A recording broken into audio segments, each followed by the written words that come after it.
जय Hind gentleman cadets. ना रुके हैं कदम मेरे ना ही मैंने हिम्मत आ रही कि ना थके हैं कदम मेरे ना ही मैंने हिम्मत आ रही है। मैंने देखे हैं कई दौर अभी भी मेरा संघर्ष जारी है।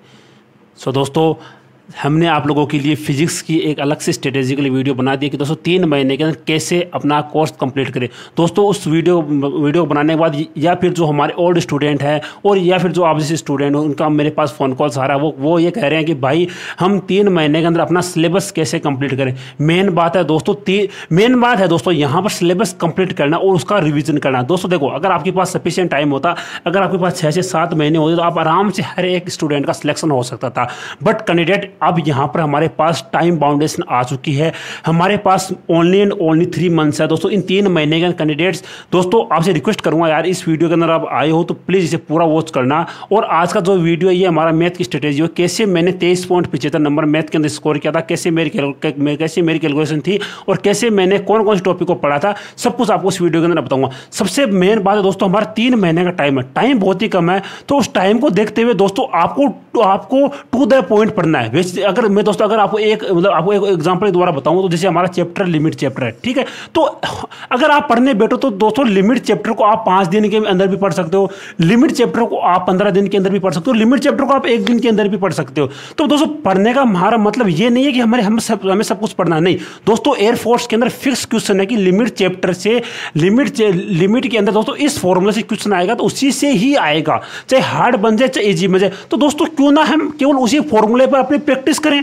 ओके, सो दोस्तों हमें अपना टाइम वेस्ट नहीं करना है। मेन बात है दोस्तों, अपना टाइम वेस्ट नहीं करना। जैसे अगर मैं आपको लिमिट चैप्टर है तो आपको पता है इसके अंदर एक अपना जो फॉर्मूला था जिसे हम एल हॉस्पिटल नाम से जानते हैं, तो आपको पता है कि एल हॉस्पिटल से क्वेश्चन आना है तो इसी से ही आना है। तो आप क्यों यार एक्सपेंशन पढ़ो, साइन एक्स का एक्सपेंशन क्या है, कोस एक्स का एक्सपेंशन क्या फायदा है यार। आपको दोस्तों टीचर्स आपको इस समय गुमराह करेंगे, आओ हमारे कोर्स में इनरोल कर लो, हम वहाँ पर 1 दिन के अंदर आपको 5 क्लासेज देंगे, 6 क्लासेज देंगे। यार 5 क्लासेज 6 क्लासेज सर आप तो पढ़ा दोगे, क्योंकि सर आपके लिए केवल ये एक ही सब्जेक्ट है। बट जो स्टूडेंट यहाँ पर तैयारी कर रहा है, मेरा जैसा स्टूडेंट है या फिर आप जैसे स्टूडेंट जो यहाँ पर तैयारी कर रहे हैं, उसके लिए वो 5 क्लासेज दोस्तों, अगर उसके एक चैप्टर की 5 क्लासेज होती है दोस्तों, उसके चैप्टर 3 है तो 15 दिन के अंदर दोस्तों 1 दिन के अंदर 15 क्लासेज एक चैप्टर कैसे कंप्लीट करेगा वो स्टूडेंट। मेन बात है दोस्तों आपका टाइम और टू द पॉइंट पढ़ना। दोस्तों पढ़ने के लिए तो दोस्तों आपको वो टीचर 1 दिन के अंदर ये कहेगा आओ हमारे बेच के अंदर आओ, जो 500 रुपये में हमारा बैच है, 1000 रुपये में हमारा बैच है, 2000 रुपये में हमारा बैच है, 5000 रुपये में हमारा बैच है, आ जाओ हम आपको पूरा सिलेबस कंप्लीट करवा देंगे।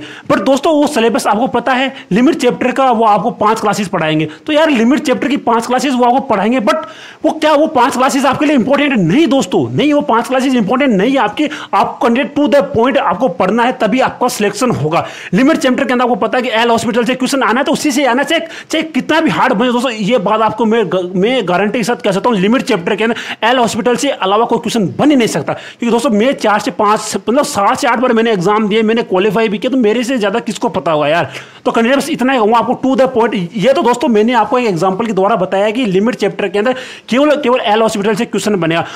और इसी प्रकार दोस्तों मैं आपको जो अपना जो ये डिफरेंशिएशन चैप्टर है, एप्लीकेशन ऑफ डेरिवेटिव है, इंटीग्रेशन हुआ, वेक्टर हुआ, मैट्रिक्स हुआ। दोस्तों पहले तो आप एक काम करो, जो ये चीज लिखी हो इसका स्क्रीनशॉट लो, ठीक है। उसके बाद दोस्तों देखो आपको जो यहाँ पर जो चैप्टर के नाम लिखे हैं उन चैप्टर से कैंडिडेट मैं आपको खुद ऐसे मतलब पॉइंट वाइज आपको बताऊंगा कि आपको उस चैप्टर के अंदर ये चीज पढ़नी है तो आपको केवल वही चीजें पढ़नी है। उसके अलावा अगर आपने पढ़ा तो आपका टाइम वेस्ट होगा। वही बात दोस्तों, अगर आप ये हमारा जो चैप्टर वेक्टर चैप्टर है, तो वेक्टर चैप्टर दोस्तों आपको 10 दिन के अंदर भी कंप्लीट नहीं हो, इतना बड़ा चैप्टर वेक्टर। तो क्या आपके पास 10 दिन है वेक्टर के लिए? दोस्तों वेक्टर चैप्टर को आपको हर एक चैप्टर को कैंडिडेट आपको 1 दिन के अंदर कंप्लीट करना है, फिर उसके बाद उसका रिवीजन, साथ साथ उसकी प्रैक्टिस। यानी कि हमारे मैथ के अंदर ऑलमोस्ट दोस्तों हमारे मैथ के अंदर कैंडिडेट, अगर मैं चैप्टर को बताऊं आपको 25 से 28 हमारे चैप्टर है। तो अगर आप हर एक चैप्टर की 2-2 क्लासेज भी अटेंड करते हो दोस्तों, आपको 3 महीने के अंदर आपका सिलेबस होगा। तो आप प्रैक्टिस कहां से करोगे दोस्तों? आप हर एक चीज को प्रैक्टिकली फील करो। तो देखो मेन बात होती है कैंडिडेट आपका टाइम। अगर आपका यही टाइम अगर आपका 6 महीने होता है तो आपका आराम से कोर्स कंप्लीट होता है, आप प्रैक्टिस भी होती है, आप सिलेक्शन भी होता है। बट सिलेक्शन दोस्तों उसी का ही होता है जो टाइम के साथ अपने अंदर परिवर्तन करता है। ऐसा नहीं है कि हम केवल अपनी मेहनत करते हैं। तो मेहनत का एक सही डायरेक्शन के अंदर से मेहनत करने अगर हम करते हैं तभी उसका हमें उसका फल मिलेगा। अदरवाइज दोस्तों मतलब हो सकता है कि जो आपने मेहनत की है आप देखो, हो सकता है कि अगर आपने मेहनत की है, मेहनत भी की है, बट उसके बावजूद भी आपको उसका फल नहीं मिला। तो यही बात मैं आपको यहाँ समझाना चाहता हूँ कि आपको लगभग 25 से 28 अपने चैप्टर हैं, ठीक है। तो 25 से 28 अपने चैप्टर, तो दोस्तों आपको ट्राई करना है हर एक दिन के अंदर आपको एक चैप्टर कंप्लीट करना है। जैसे लिमिट है तो एक दिन के अंदर इसको उड़ाओ। फिर दोस्तों देखो, एक दिन के अंदर एक चैप्टर कंप्लीट। दोस्तों प्रैक्टिस अगर आप साथ साथ कर सकते हो तो दोस्तों प्रैक्टिस करो साथ साथ। तो दोस्तों देखो, अगर आपने लिमिट को आज कंप्लीट किया, फिर उसके 28 दिन बाद अगर आप उसकी प्रैक्टिस करते हो दोस्तों, तब तक आप उसका सब कुछ भूल जाते हो। मतलब मेरे कहने का मतलब है कि मैथ को आपको ऐसे करना है, जैसे जो ये लिमिट चैप्टर है इसका आज आपने क्लास ली तो इसके 2 दिन बाद उसकी प्रैक्टिस करो, उसी दिन मत करो दोस्तों। देखो अगर आप उसी दिन प्रैक्टिस करोगे तो दोस्तों आपको फॉर्मूला वगैरह याद होगा। और देखो दोस्तों, अगर आप उसी दिन प्रैक्टिस करते हो तो आपको फॉर्मूला वगैरह याद होता है, फिर आपके अंदर वो कॉन्फिडेंस आ नहीं पाता है, क्योंकि देखो आपके मन के अंदर ऐसा होता है कि यार मैंने आज ही तो इसे पढ़ा है, और अगर मैं आज इसके क्वेश्चन सोल्व कर रहा हूं तो वो कॉन्फिडेंस आपके अंदर आ नहीं पाता। क्योंकि देखो आपके अंदर ये होगा कि काश मेरा एयरफोर्स के एग्जाम के अंदर ये क्वेश्चन आ जाए और मैं लिमिट चैप्टर को एग्जाम से 10 दिन पहले अगर मैंने पढ़ा तो मेरे को उस दिन कैसे याद होगा। तो वही चीज़ आपको अभी प्रैक्टिकली आपको करते हुए चलनी है। जैसे आपने आज लिमिट चैप्टर को पढ़ा तो दोस्तों आपको ट्राई करना है कि उसके 2 से 3 दिन बाद आपको लिमिट चैप्टर की प्रैक्टिस करनी है, ठीक है। तो दोस्तों आपको एक दिन के अंदर लिमिट चैप्टर को आपको कंप्लीट करना है। उसी प्रकार उसी प्रकार अपनी जो मैट्रिक्स हुआ, डिटरमिनेंट हुआ, आपको इस प्रकार हर एक दिन आपको एक चैप्टर कंप्लीट करना है। और दोस्तों मैं आपको टू द पॉइंट बताऊंगा कि आपको यही चीजें पढ़नी है। दोस्तों किसी का कोर्स वगैरह कुछ मत लेना। अगर आप कोर्स वगैरह लिया तो दोस्तों आप उनके जाल में फंस जाओगे, ना तो आपका कोर्स कंप्लीट होगा, ना ही आपकी प्रैक्टिस होगी, ना ही आपकी दोस्तों सिलेक्शन होगा। मैं दोस्तों टू द पॉइंट आपको बातें करूंगा, ठीक है। उसके बाद अगर मैं आपको बताऊं कि दोस्तों जो स्टैटिक्स चैप्टर है, तो स्टैटिक्स चैप्टर के अंदर दोस्तों इतना हार्ड चैप्टर है, स्टैटिक्स इतना हार्ड चैप्टर है। अगर आप किसी भी टीचर की वीडियो उठाकर देखोगे तो उसने उसके अंदर इतने हार्ड फॉर्मूला करवाए हुए हैं। क्योंकि दोस्तों देखो हमारे जो ये पढ़ाते हैं ऑनलाइन जो हमें पढ़ाते हैं टीचर्स, ये दोस्तों नेवी, एयरफोर्स और एनडीए, आईसीजी, कोस्ट गार्ड वाले सभी को एक साथ ही पढ़ाते हैं। ये दोस्तों कभी भी एयरफोर्स के लिए अलग से आपको नहीं पढ़ाएंगे, नेवी के लिए अलग से नहीं पढ़ाएंगे, एनडीए के लिए आपको अलग से नहीं पढ़ाएंगे। ये दोस्तों सभी का आपको एक साथ पढ़ाते हैं। तो उसकी वजह से क्या होता है, अगर वो आपको एक साथ पढ़ाते हैं तो दोस्तों उसका क्वेश्चन का लेवल आपको पता है कि आपको पता है एयरफोर्स के अंदर हमारे जो भी क्वेश्चन आते हैं वो ईजी क्वेश्चन होते हैं, और एनडीए के अंदर हमारे पास जो भी क्वेश्चन आते हैं वो हार्ड होते हैं। तो एनडीए का लेवल अलग होगा और एयरफोर्स का लेवल अलग होगा। आपको एयरफोर्स के हिसाब से मेहनत करेगी, अगर आप मेहनत करोगे तो आपको एयरफोर्स के अंदर आपका सिलेक्शन होगा। अगर आप नेवी के हिसाब से मेहनत करोगे तो आपका नेवी के अंदर आपका सिलेक्शन होगा। यही मैं बात आपको इसलिए बता पा रहा हूं क्योंकि दोस्तों मैंने खुद इस चीज को प्रैक्टिकली फील किया, और मेरा 2 बार नेवी के अंदर सिलेक्शन हुआ, 2 बार एयरफोर्स के अंदर सिलेक्शन हुआ। तो मैं आपको एयरफोर्स के अंदर जो क्वेश्चन आते हैं उसका लेवल भी बताऊंगा, और कैसे उन क्वेश्चन को किस फॉर्मूला से आपको पढ़ना है वो भी आपको बताऊंगा, ठीक है। ये तो बात होगी हमारे जो ओवरऑल स्टूडेंट। अब मैं बात करता हूं जो हमारे जो स्टूडेंट, फ्रेशर स्टूडेंट जो अभी उन्होंने 12th पास आउट किया, तो वो बोलेंगे सर हम पहले कौन सी प्रैक्टिस करें, पहले 11th की प्रैक्टिस करें या फिर हम पहले 12th की प्रैक्टिस करें। तो दोस्तों मैं आपको ये बताऊंगा मैथ के अंदर आपको 11th से स्टार्ट करना है। क्यों स्टार्ट करना है, इसके अंदर आपको मैं एक कॉन्सेप्ट बताऊंगा। अगर देखो मैंने आपको फिजिक्स के अंदर, इसलिए फिजिक्स के अंदर मैंने आपको ये बताया था कि आपको फिजिक्स 12th से पढ़नी है। क्यों, क्योंकि देखो 11th की फिजिक्स और 12th की लिस्ट टोटली अलग है। यानी 11th की जो फिजिक्स है उससे 12th की फिजिक्स का कोई संबंध नहीं, सब कुछ अलग है। बट दोस्तों जो 11th की जो मैथ है हमारी और जो 12th की मैथ है उसके अंदर बहुत सारी समानताएं हैं। इसलिए दोस्तों आपको सबसे पहले आपको 11th से स्टार्ट करना है, उसके बाद आपको 12th से स्टार्ट करना है। तो कैंडिडेट इस प्रकार आपको इस हिसाब से मेहनत करनी है कि आपका एक समय के अंदर आपका सिलेबस कंप्लीट हो, उसके साथ साथ आपकी प्रैक्टिस भी हो, ठीक है दोस्तों। अभी दोस्तों मैं आपको एक स्पेशल अनाउंसमेंट आप लोगों के लिए बता दूं। स्पेशल अनाउंसमेंट क्या है कि दोस्तों हम, अगर आप चाहते हो कि जैसे मैंने आपको जो ये लिमिट चैप्टर के अंदर आपको ये बताया है कि इसके अंदर एल हॉस्पिटल से एक क्वेश्चन आना है, तो 100% इसी से क्वेश्चन आना है, इसके अलावा आपको किसी से प्रैक्टिस नहीं करनी। और कैसे क्वेश्चन आएंगे एल हॉस्पिटल से, उसकी प्रैक्टिस का वीडियो मैं साथ साथ आपके लिए लेके आऊँगा।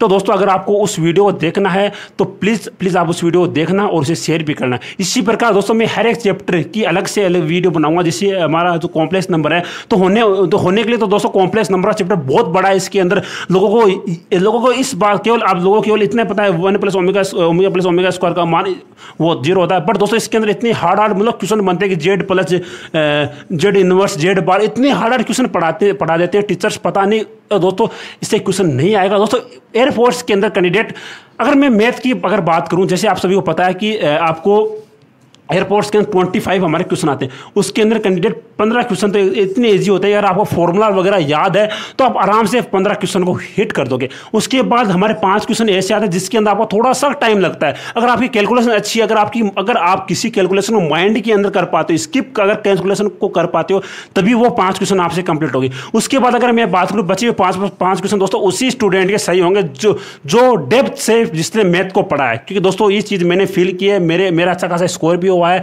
तो मुझे पता है कि फिजिक्स मतलब कि मैथ को बहुत ज़्यादा डीप से पढ़ना। और दोस्तों मैथ जब आप पढ़ाई करो, अभी मैं दोस्तों आपको बता रहा हूँ कि दोस्तों जब भी आप मैथ की पढ़ाई करो, आपके पास एक नोटबुक और पेन आपके पास होना चाहिए, ठीक है। और उस नोटबुक और पेन का यूज आपको कम से कम करना है।